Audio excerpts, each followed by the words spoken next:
My name is Julie Caldwell, and I'm one of the assistant directors here at the Accessibility Institute at Carleton University. On behalf of the Institute and the Canadian Accessibility Network, or CAN as we affectionately call it, I'd like to welcome you all to today's CAN Connect Forum, the power of collaboration, mentorship, and knowledge exchange as key drivers in the disability sector. Really excited for this panel. We'd like to begin today's event by acknowledging that the Carleton University campus and the CAN National Office here in Ottawa are located on the traditional, unceded, and unsurrendered lands of the Anishinaabe Algonquin Nation, and we're grateful to live and work in this beautiful territory. I'd also like to share a brief physical description of myself. I am middle-aged with brown, more graying than brown hair, which is currently tied back. I'm wearing a blue blazer with a black top, and I have brown framed glasses. And I am speaking to you today from my office at the Accessibility Institute here at Carleton University. So I do have a couple of housekeeping items to share with you before we start the panel discussion. The Canadian Accessibility Network, or CAN, is a national collaboration under the leadership of the Accessibility Institute at Carleton. CAN aims to advance accessibility for persons with disabilities in Canada. And while we endeavor to provide forward-facing supports in both official languages, French and English, the event today will be delivered primarily in English. However, captioning in both English and French and ASL interpretation will be available throughout the event, so you can follow along in your preferred language. Introducing our ASL interpreters is always a good reminder for myself and for our guest to try to speak at an even and moderate pace so that they can capture everything that's being said. Any attendees, who indicated that they required ASL when registering for this event have been given multi-pin privileges so that you can pin each of the ASL interpreters' videos. Pinning highlights their videos on your individual screen. We'll be spotlighting our interpreters' videos throughout the event today as well, and we will do our best to ensure the active interpreters are always on the screen. Captioning is still available through Zoom, and you can enable subtitles within Zoom by clicking on the up arrow next to the CC button at the bottom of your screen. You can also view subtitles via external links that we will share in the chat. If for some reason you can't see the captions or encounter any other technical issues during our session today, please put a comment in the chat and a member of our event support team will do our best to help you. For those of you who might be joining via phone, you can use *6 to mute or unmute and *9 to raise or lower your hand. And finally, our last housekeeping note, for those who use screen reader or voiceover supports, we've been made aware that commentary and activity in the chat can be distracting and take away from our speakers. It is for this reason that we've adjusted our chat settings today. You'll only be able to chat directly with our event support team, who will be monitoring the chat and keeping an eye out for any questions or relevant comments. And we appreciate your understanding about this. Okay, you're all here for a great conversation. So now I'd like to introduce our panel moderator for this event, Mastour Al-Kaboudi, who is our CAN program manager, and he manages the CAN National Office located here at the Accessibility Institute at Carleton University. Mastour, over to you, my friend. Thank you, Julie. Hello, everyone, and welcome to our CAN Connect Forum. I am Mastour Al-Kaboudi, and I use he, him pronouns. I would like to share a brief physical description of myself. I am in my 30s with brown curly hair and a light beard. I am currently wearing a button-up white shirt paired with a blue blazer and a sky blue tie. I'm speaking to you today from my office at the Accessibility Institute at Carleton University. Today, our goal is to have a meaningful conversation about collaboration, mentorship, and knowledge exchange. We'll dive into these topics with our amazing panelists and then open the floor for you to ask questions at the end. We are privileged to host an expert panel of leaders in accessibility. who will offer invaluable insights into practical approaches to collaboration, mentorship, and knowledge exchange in the accessibility sector. It's always a pleasure to introduce our panelists. So allow me uh, to introduce our panelists for today's discussion. Uh, Delighted to introduce Ingrid Moshta, Director of Special Projects and Innovation at the Ontario Disability Employment Network. Ingrid brings a wealth of experience in fostering innovation within the disability employment sector. And I'm delighted to also introduce Joanna Good, Executive Director of the Canadian Association for Supported Employment. Joanna is deeply involved in enhancing supported employment across Canada through collaborative and innovative practices. And it's my pleasure to introduce Amanda Mastronardi, Project Manager at Real Exchange, where she focuses on knowledge translation and transfer at Community Living Essex County. Amanda is instrumental in creating impactful connections and sharing knowledge across the sector. Now, I'd like to invite our panelists to introduce themselves. Amanda, we'll start with you. Thank you, Mr. Yeah. Good afternoon, everybody. I'd like to offer a short physical description of myself as well. I am a female in my mid-30s with shoulder-length black hair. I'm wearing a white and black cardigan. I'm joining today from our head office in Essex, Ontario, where it's cloudy and rainy and just gross outside. This territory is within the lands honored by our wampum treaties, agreements between the Anishinaabe, the Haudenosaunee, Lenni, Lenape, and allied nations to peacefully share and care for the resources around the Great Lakes. And behind me is just a lovely marble backdrop. And I guess I will pass it on to Joanna. Hi, everyone. It's great to be here today. I am a woman in my early 50s with long brown and gray hair. Today I'm wearing a striped blouse with some maroon and a little bit of blue and some white. I'm speaking to you today from my home office, and I'm joining you from a little town called Erin, Ontario, which is on the treaty lands and territory of the Mississaugas of the Credit, the Anishinaabe, the Haudenosaunee, and the Ottawandan people. Finally, Ingrid, we'd love to hear from you. Good afternoon to everybody. Thank you for having us today. I'm Ingrid Mushta. I am a 50-year-old female with long black and gray hair, wearing reading glasses and a dark jacket. I am located in my home office today in the city of Hamilton, which is situated upon the traditional territories of the Erie, Neutral, Huron-Wendat, Haudenosaunee, and the Mississaugas. Thank you, Ingrid, Joanna, and Amanda. We are delighted to have such experienced voices joining today's discussion. Let's kick things off by diving into our first question for our panelists. And Ingrid, I'll pick on you and have you answer, go ahead and answer the first question. So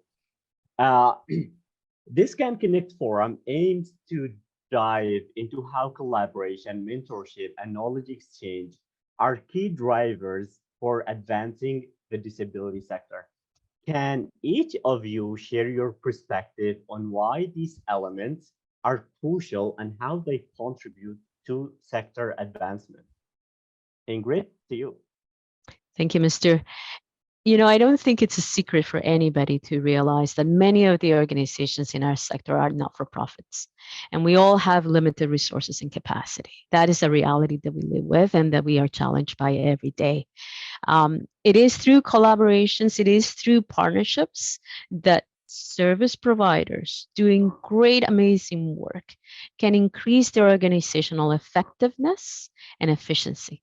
So I think that, you know, as we are going to be going through this conversation, we'll realize the power of collaboration and knowledge exchange.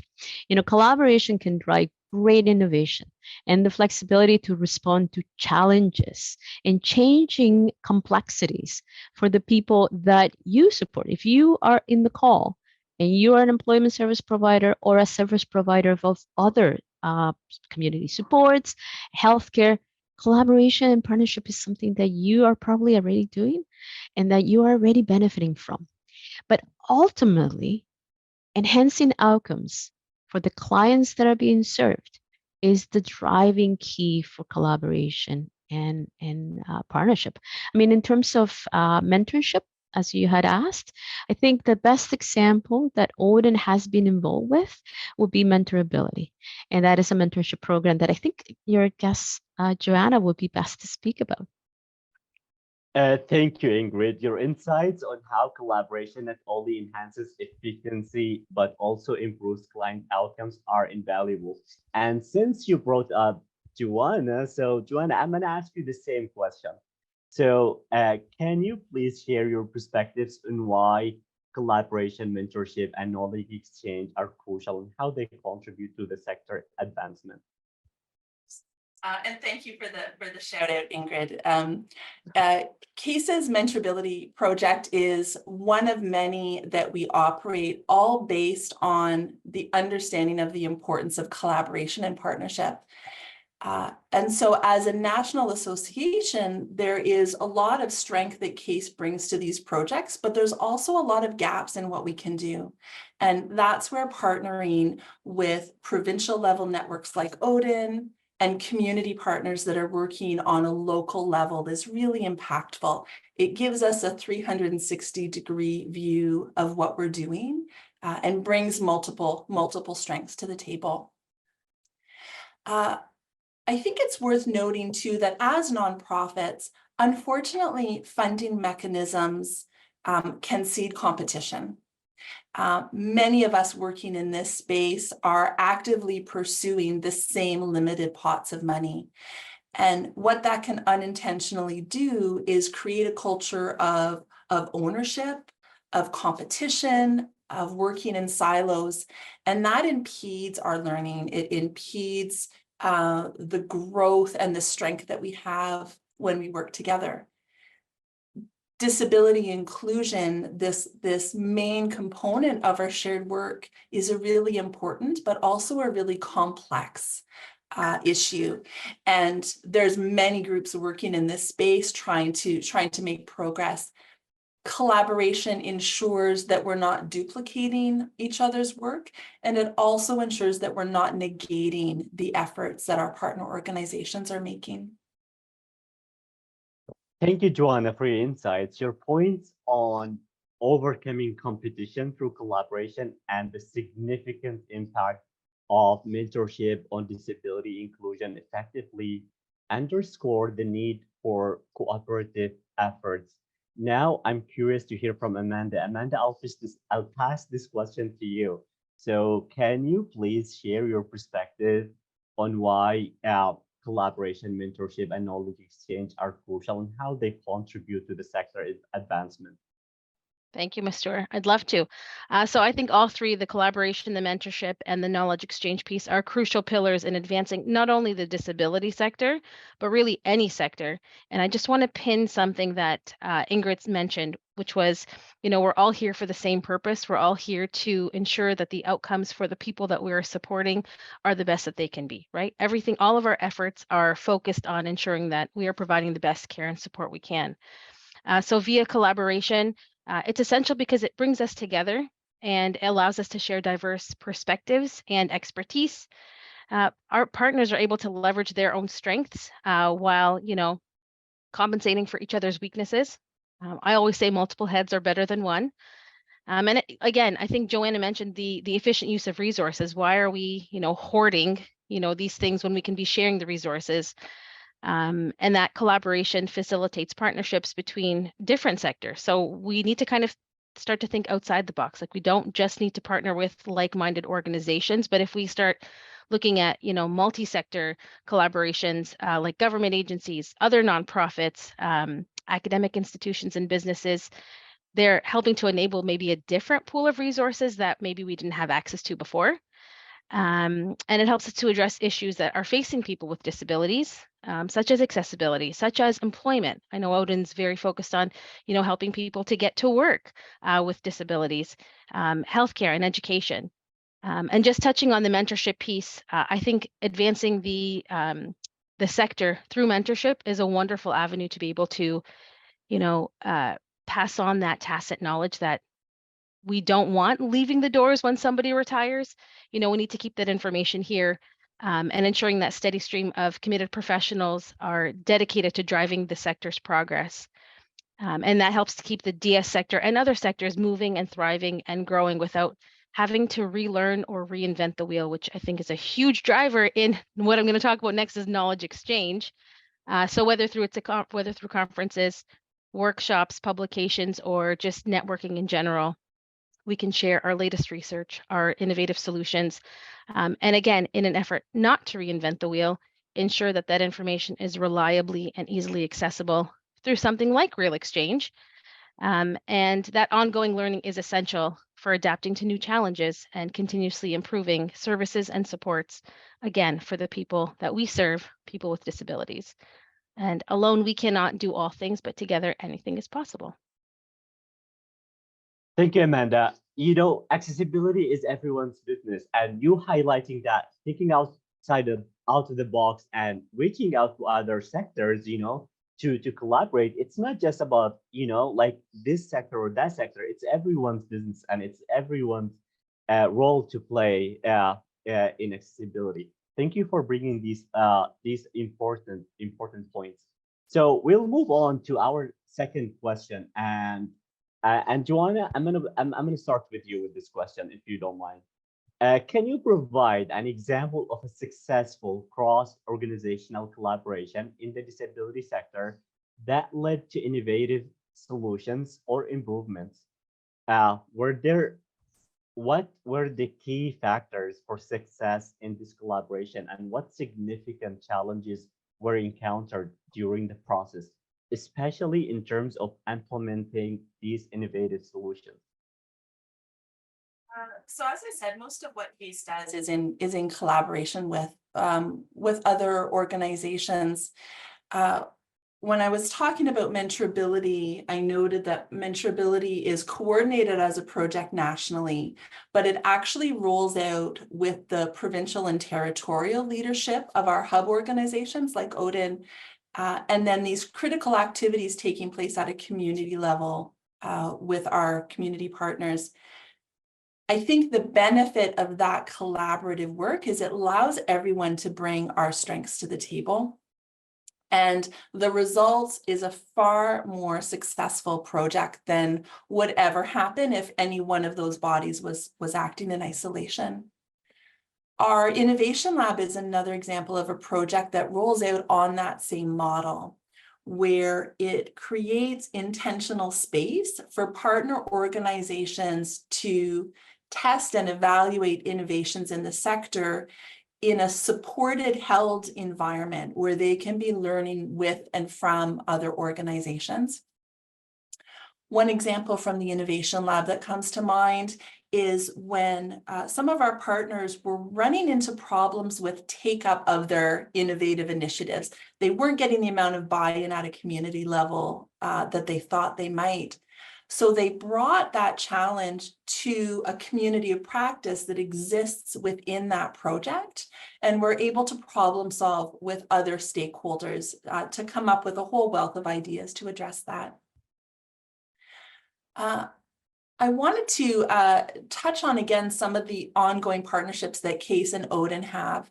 And several years ago, Odin started a wonderful Light It Up campaign. So that's a national awareness raising campaign for Disability Employment Awareness Month, whereby businesses, landmarks, municipal offices light up purple and blue to celebrate Disability Employment Awareness Month and to spark conversations about employment inclusion.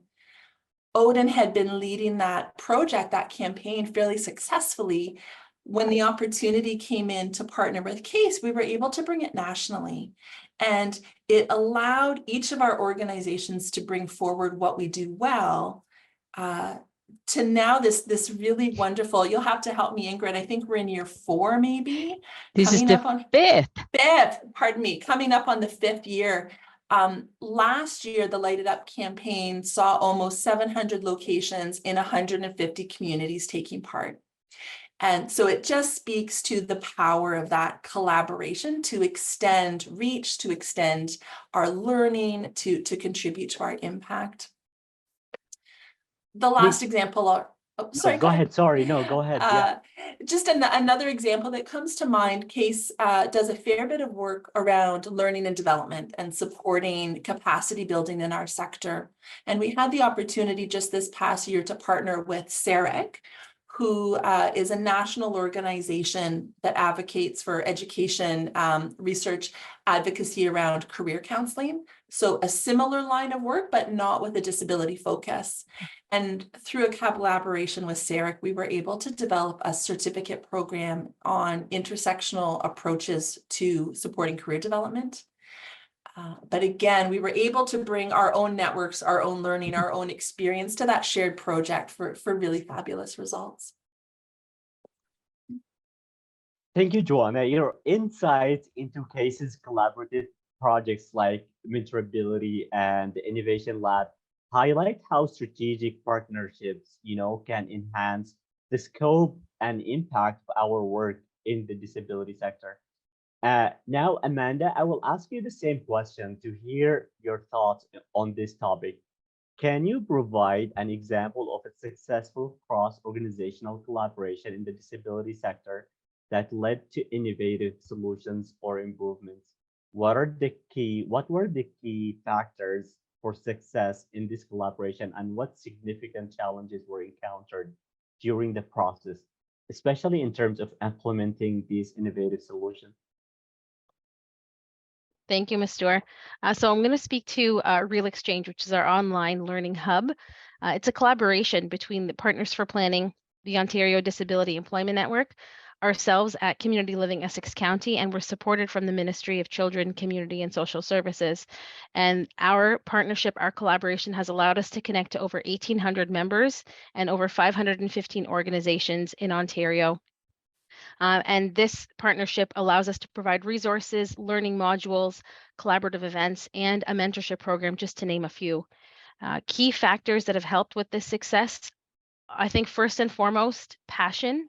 Passion for what we're doing needs to be at the forefront of everything that we are doing. Because if you're not passionate about what you're completing, what you're putting out there, it can show, that it's just something that you need to check off a list, and that's not, you can tell your heart's not in it. But when you have passion, I think the results are that much more wonderful. Our relationship has been nurtured with our partners through open and honest communication. Everyone says, yeah, communication is important, but if you're not really open and you're not real with your partners, that can, hinder the success of what you're trying to accomplish.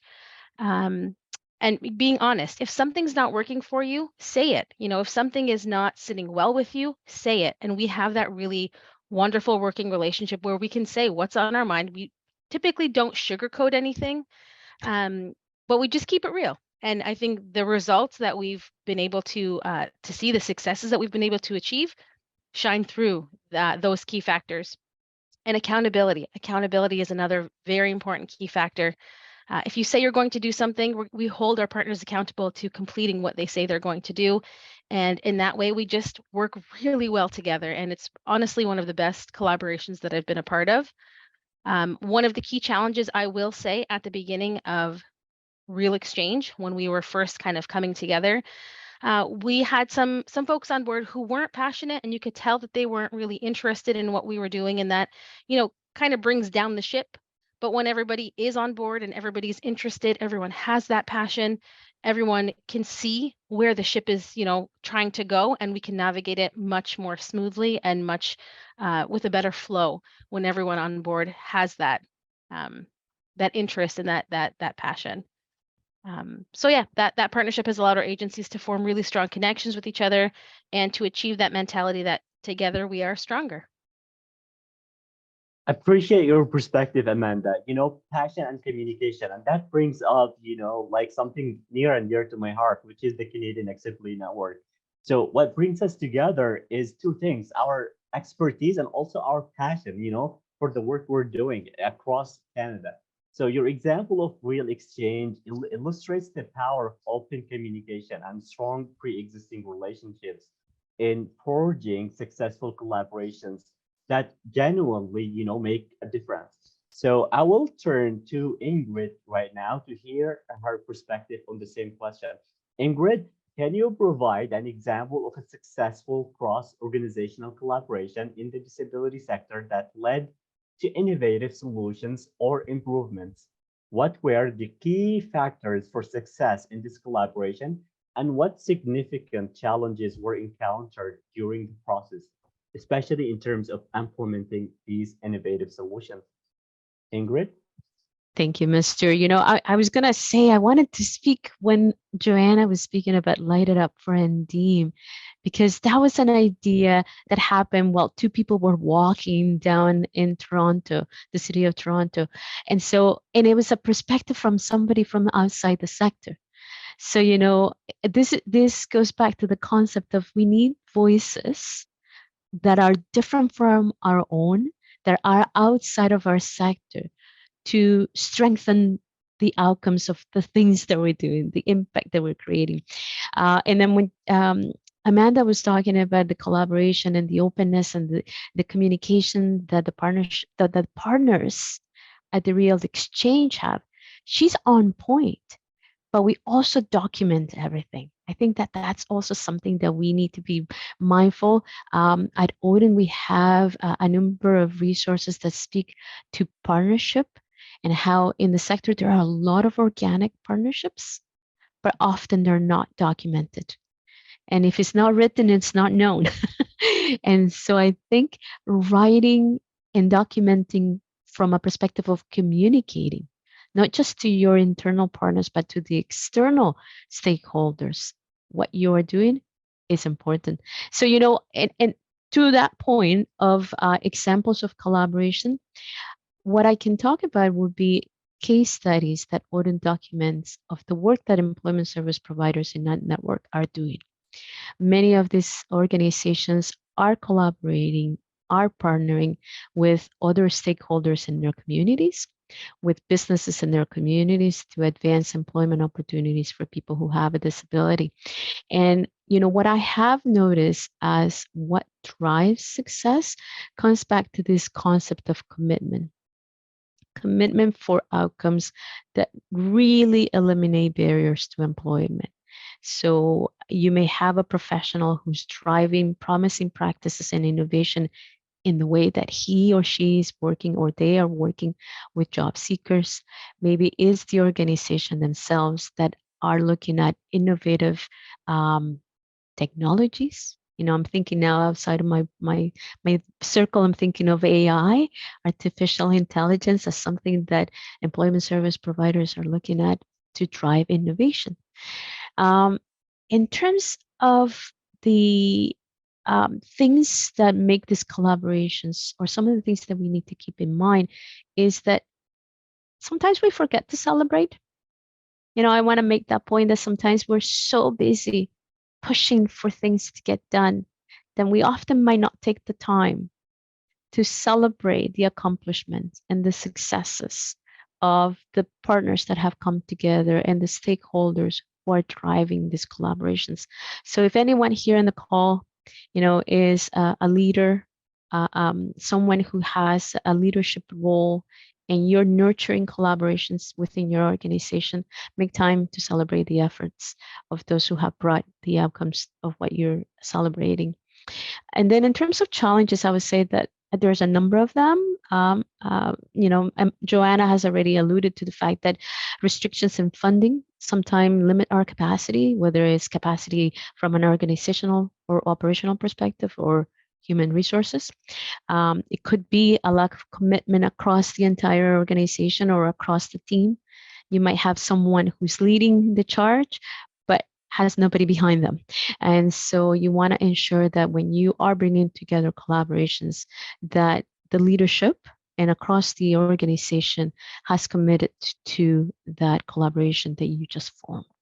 So just a couple of things that come to mind. Thanks, Ingrid. Yes, to celebrate. And I think we should all do that.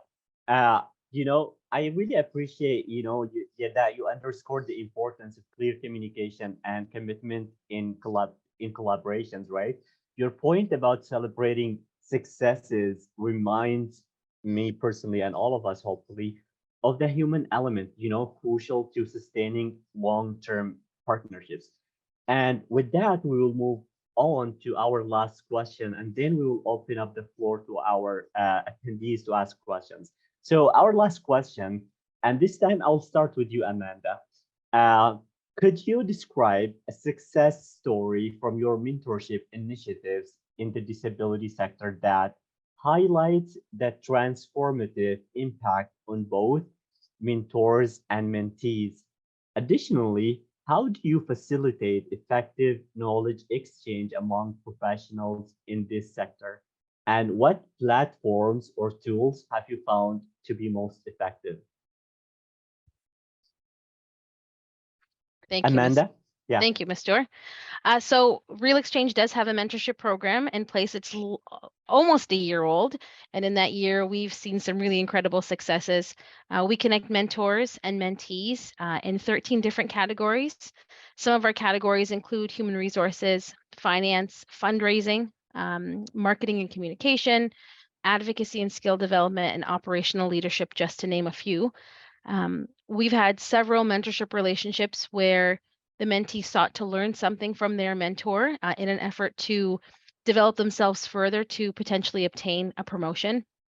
And a few of the connections that we have connected actually reported having obtained those promotions via having those connections with their mentor. They've learned something, they've learned, the confidence, they've had the skill, they've learned the confidence to just go for it. Go for the positions. They've been really happy with the successful outcomes of those mentorship connections. And often people think when a mentor and mentee relationship get together, it's only the mentee learning something from the experienced mentor, but that's often not the case. Several of our evaluation surveys have shown us that the mentors have learned the same, if not more, than the mentees in these relationships, because they're opening up their networks, they're opening up their experiences and their learnings and their knowledge. And so that's really a beautiful thing to see when people can learn from each other in that way. Our mentors have actually reported as well that they've experienced a boost in self-confidence. They've increased and improved their teaching skills and their self-confidence skills and their communication skills by just having this opportunity to share information, to share their experiences in their long careers. And an unintended outcome, but really a happy outcome, is typically our relationships are at a minimum 3-4 hours across the span of a 3-month period, which doesn't sound like a lot of time. But we've actually had mentors and mentees report back saying, you know what, that wasn't enough time, and we want to continue having this mentorship relationship, and we're going to continue indefinitely. We're not putting a timeline on it. We've now formed this friendship, we've formed this communication, this connection, and we're just learning so much from each other that we're just going to go with it for the foreseeable future, and that's a really wonderful thing as well. But for facilitating the effective knowledge exchange among those professionals that are trying to learn from the DS sector and how to bring those people together, what we typically do for our mentorship program is we match the learning objectives of the mentee to the areas of expertise, the knowledge and experience of the mentor. So it's not like I just, pull a mentor and a mentee and, put them together. I make sure that there's a substantial amount of information that both can learn from each other, and that's how we pair them, and that's been really successful so far. And what we do is we can do all the things on our end to facilitate that connection or that relationship, but really we leave the ball in their court. We say, here's your mentor, here's your mentee, the ball is in your court, we've introduced you to, make it work. And, if the mentee is really that interested in learning from the mentor, yeah, they're going to send their email and they're going to connect and they're going to schedule a meeting and they're going to get exactly what they put into the relationship is what they'll get out of it. And depending on location, our mentors and mentees typically meet via Zoom or Teams or over the phone. We've had few that met in person just because geographically it worked for them, but often our mentors and mentees are, a province away from each other, or, at either ends of the province. So that doesn't really, it's not really helpful to get together in person. So. Thank you, Amanda. I share with my undergrad students, when they graduate, I always tell them find a mentor. But it's enlightening that you shared like there is a correlation between the learning. It goes both ways. That's really amazing. So I really appreciate that you shared these inspiring stories from the Real Exchange mentorship program. Uh, as I said, it's enlightening to hear how mentorship is mutually beneficial, boosting both confidence and skills, and also fostering long-term professional relationships. Now I will give the floor to Ingrid to share her perspective on this question. Ingrid, could you describe a success story from your mentorship initiatives in the disability sector that highlights the transformative impact on both mentors and mentees? Additionally, how do you facilitate effective knowledge exchange among professionals in this sector, and what platforms or tools have you found to be most effective? Ingrid?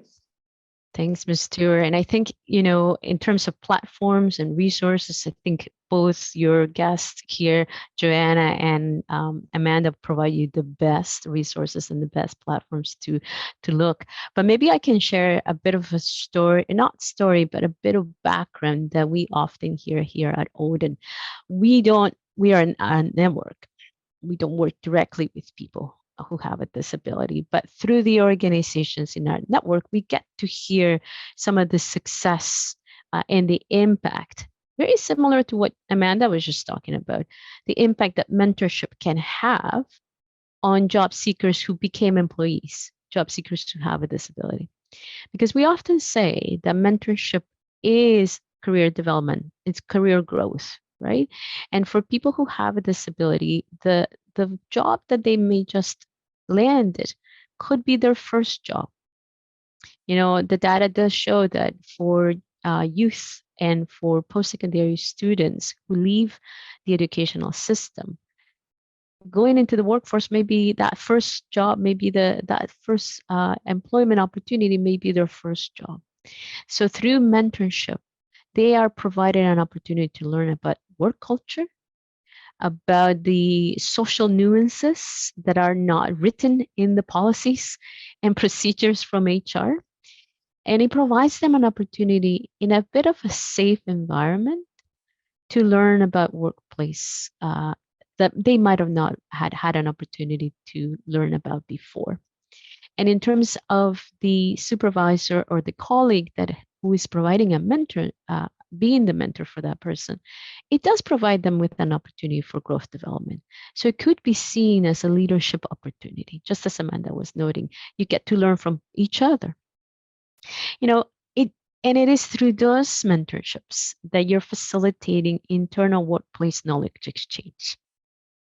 It is through those relationships that you are facilitating that exchange of things that you may not learn from the processes and procedures of your onboarding process.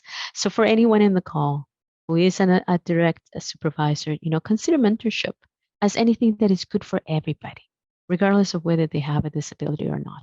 It should be something that I think it should have a place in every onboarding process.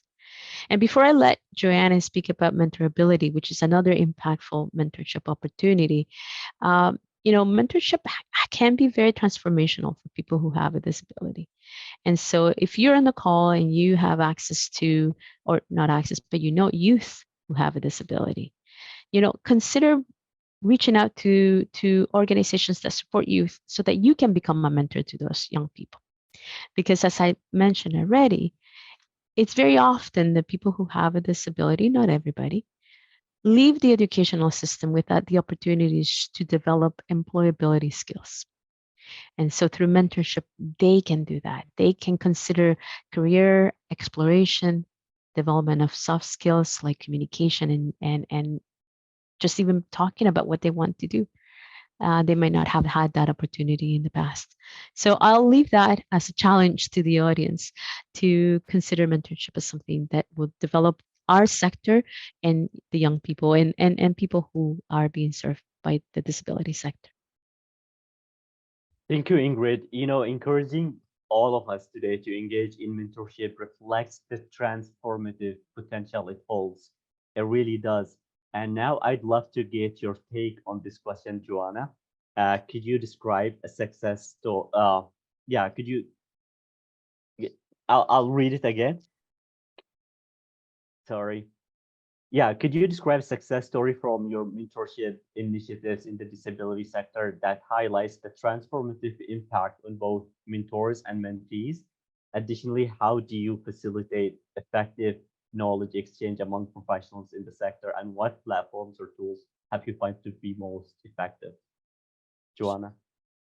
I'd like to start just by really underscoring what Ingrid and Amanda have said, both around the impact of mentoring matches on everyone involved, not just the mentee, but also the mentor, or in our cases, the employer as well, the business owner. And that this is not something that's only of value for people who experience disability. We've got young professionals working in this space. We've got young leaders. We've got people who are transferring into our sector or who are new to the disability community space or working around accessibility. And even people who've been around for a really long time, there's always something to learn. A piece that I find really interesting actually is how much I learn from conversations with the younger staff on our team. And so I think we can fall into a pattern of believing that mentors are always older, more experienced, these, sage guru on the mountain sort of figures, when actually the knowledge exchange happens best when we can all hold that learner's mindset and recognize that we're all bringing knowledge and experience to share and also benefiting from the teaching of others. Our mentees in the Mentorability Initiative are those mentoring opportunities support their learning, their career exploration, and career growth. And the mentors build their disability confidence. They're learning more about the accessibility of their own workplace and the gaps in that. Something that we found really impactful is that those mentoring matches that don't lead to continued career exploration in that field are as successful and sometimes even more successful than those that don't. So to have a mentoring conversation and realize, actually, this is not the direction I want to go, is a really, really valuable learning experience that sometimes we overlook. So that just that understanding about how we define success is important. It's a question of semantics, but it's why when we started communicating and sharing the stories from our mentorability project, we started calling them experience stories rather than success stories.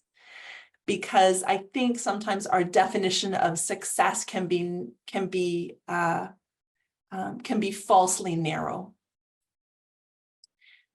When we're thinking about facilitating factors to this and the platforms that we use, whether it's mentoring or through our communities of practice, sharing that high-level vision, that clear understanding from everyone involved about what the purpose is of this exchange and how it's going to play out is very, very valuable. There are a ton of online platforms that, of course, we're familiar with. Some of our mentoring matches happen in person, as many of them as possible, but many of them also happen over Zoom or Teams as well. Having platforms to consolidate and easily access information is valuable. So whether that's something like SharePoint or Google, we've found that ensuring people have multiple pathways to access information is important. And the last thing I'll share is whether it's through mentoring matches or learning communities, we've found that having shared leadership or shared ownership is important, as is having dedicated admin support that lives somewhere and where it's their responsibility. CASE is part of a national supported employment community practice, for example. That community is based on a shared leadership model. It's not a CASE project. It's not CASE that's leading it. It is co-owned by the provincial and territorial leads who are part of that learning community.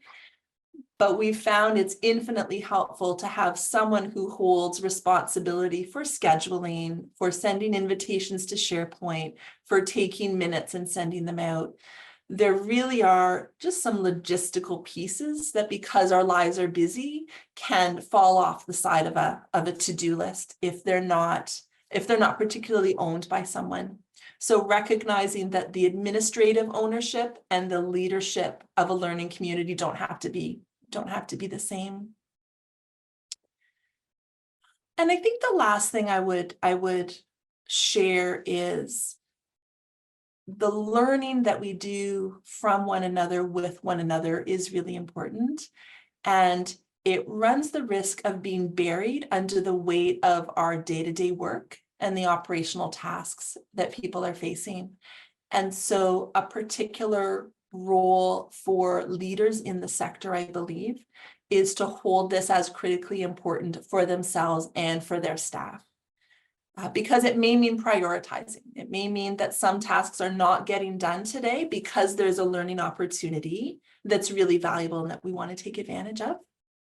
So that commitment to lifelong collaborative learning that is really held as a value and lived out as a value in organizations, I think is critically important, and also a bit countercultural. Thank you, Joanna and Ingrid and Amanda, for your insights. This has been amazing, but I want to give a chance for our attendees to ask questions. And with that, I would like to invite my colleague and boss, Julie, to moderate the Q&A portion of this meeting. Julie? And boss, Julie. Okay, all right. I love that. So yeah, if you have any questions for our panelists, we'd like to invite you to please type them in the chat and I'll read them out to the panelists.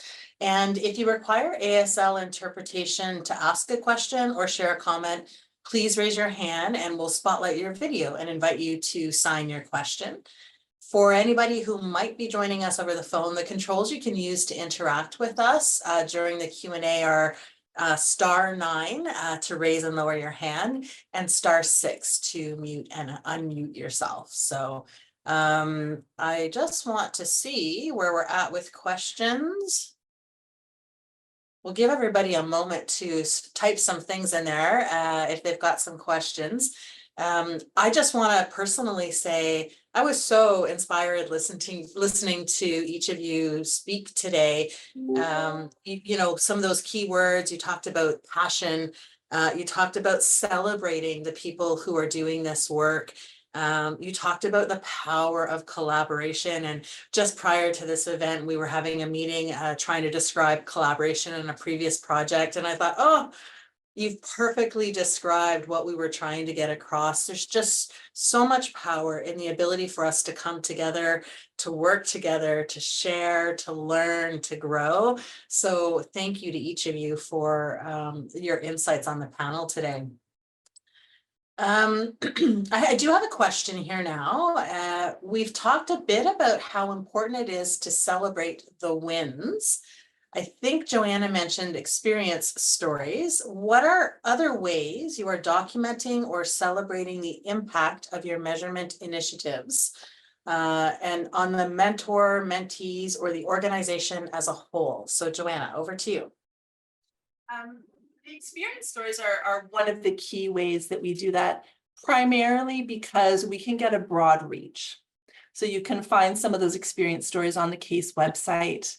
and we're just able to share them broadly. Our mentorability team, which includes national staff as well as our hubs, also get together in person. We try for twice a year as a way of sharing those successes and learning together. That seems to be a really important piece. Many of us have adapted moderately well to a virtual landscape post-COVID, but I do still think there's power in sharing space and breaking bread with people. And so that I think is a key part of celebration. The other piece I would probably share, which is linked but slightly different, is the importance of recognizing the learning that happens from our mistakes, and that those, quote unquote failures also need to be celebrated. Yeah. I was working with a previous organization where we hosted a monthly fail night. And it was an intentional way of coming together and saying, this happened and it was a mess. And here's what we figured out how to do. And here's what we learned from that. And really just to shift the culture of a success and failure as being two different things. So I think that blends really well with an opportunity to celebrate is also those learning experiences. I love that. Intentional fail nights. I'm definitely going to explore that. Pina, I see that you have your camera on. Do you have a question? I do. Thank you. I'm trying to find the hands up. Couldn't find it anywhere. You're good. So thank you both. Thank you all for this wonderful, and it's always inspiring to hear how certain projects really work well. And I know that some of the work that we're doing in other areas, businesses are asking for example of use cases, good stories to share, and so on. And so my question is, are you guys collecting these stories somewhere that businesses can view them if they want to view them, or can use them to inspire their own staff? I'm just kind of wondering, are you collaborating on collecting these stories? Great question. Ingrid, go for it. I was going to say, I pretty much believe that all of three of our organizations have case studies that can be directed to the business community. At Odin, we do have a collection of case studies. It's a bit big, so maybe I will intentionally forward some if you need them, Pina, your way. But we do have a system to ensure that when we come across a business that is doing disability inclusive with intention and successfully, with that whole concept of some things work and some things don't work, we do write a case study, and we ask our membership to also share that knowledge with us. So, if an organization comes over and says, this is a business we've been working with, they have been very good in the community, we will actually approach them collaboratively with the agency and say, can we write a case study so that we demonstrate through your example what can be done? I think thank you. And I think those are important because frequently we're asked, okay, I want to know more about, for instance, how to mentor, or even how to hire someone who is neurodivergent, or someone who is deaf, or someone, and so I think often providing those kinds of resources, examples, is really helpful for small businesses who are trying to find, quick examples, quick resources. So thank you for that. Love that. I have a question now from Amy. Do any of your organizations have mentorship for employees? I can speak to that one. So through Real Exchange, like I mentioned, is an online platform, and it's a free membership. The resources are free. The access to the mentorship program is free. Anybody can access the mentorship program. So yes, it is for employees. It is for developmental service professionals and beyond to access a mentor to help them achieve their learning objectives. So definitely check out the Real Exchange, sign up to be a member, and sign up to be part of our mentorship program. All right. I think we might have that information. Either it was in the chat, or we can arrange to put it in the chat or provide it after, for sure. Anybody else have any supports mentorship for employees? No? All right, I've got one more question, and we're doing great on time, but I think we'll take one more question. Any thoughts on mentorship when the mentee is not young? More and more, it can be that older people with disabilities over 40 are an active part of the workforce. Would anybody feel comfortable answering that? Yeah, Joanna. Start. I think that a key component of that is how we frame out the mentorship. And the language around mentor and mentee has some power dynamics embedded in it. And so we've been having some really interesting conversations at CASE around, do we shift that language, right? It's people understand what mentor and mentee are, but it does have that hierarchical tone to it. Where we've landed so far, it is just to ensure that people are understanding, as we were talking about earlier, this is about a knowledge exchange. And so each person that's involved in that conversation is bringing knowledge and is receiving knowledge. And so that it focuses on the exchange more than the kind of the power dynamics of it. Because mentorability is in our 5th year now, we've got some really great statistics that showcase mentors talking about the benefits they've received from taking part, and that helps to level the playing field. The other thing that I think is relevant is we can clarify our own knowledge and our own understanding of something when we put words to it for another person. And so where I think that's valuable here is whether you are the person sharing of your own experience, you're also learning through that process of articulating. So I think that whether we're talking about age or position or level of experience, the more we can separate a hierarchy from that language of mentor and mentee, I think the better off we are. Yeah. But it can be a tricky one because the language itself has power embedded in it. If anyone has other words that we could use that they think would better describe it, please send me a message. It's a conversation we've been having for a while and haven't landed anywhere yet. All right, thank you so much, Joanna. Well, I want to be respectful of everybody's time, as we do very much try to keep this as a lunchtime type of activity, or just to an hour. So thank you everyone for your comments, your questions. On behalf of the Accessibility Institute and the CAN National Office, I'd love to just give a heartfelt thank you to our moderator, who's been struggling with a cold and a raspy voice, but you survived, Ms. Stewart. But in particular to our amazing panelists for being open and sharing during this chat. Just such passion and commitment, and I'm re-inspired by the idea behind this after hearing from all of you. I think your ideas have got us all thinking for sure. Let's all of us use what we've learned today to find ways to work together, to learn from each other, and to make things better. And together we can make accessibility a reality for everyone. We will be sharing a link to our feedback form in the chat. We ask that you all please take a moment to fill it out to help us keep developing and improving on our events.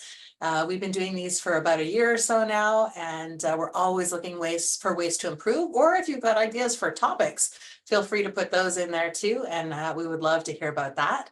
And if you have any questions or want information about getting involved with the Canadian Accessibility Network, please contact our national office at can@carleton.ca, and we'll put that in the chat as well.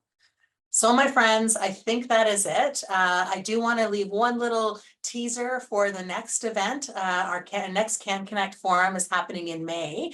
We're going to be hosting a session called Accessibility Research Now and in the Future. And we're going to be exploring the dynamic field of accessibility research. We've got a few panelists who are going to share experiences and findings from the past and ongoing research projects, and discuss future areas of study that will highlight the evolution of accessibility research and its impact. The registration is now open, and I believe we're going to put the link in the chat here, but you can visit the CAN website under the events section. All right, that's it. Thank you again to everybody. I wish you all the best in the rest of your day, and we'll see you at the next CAN Connect Forum.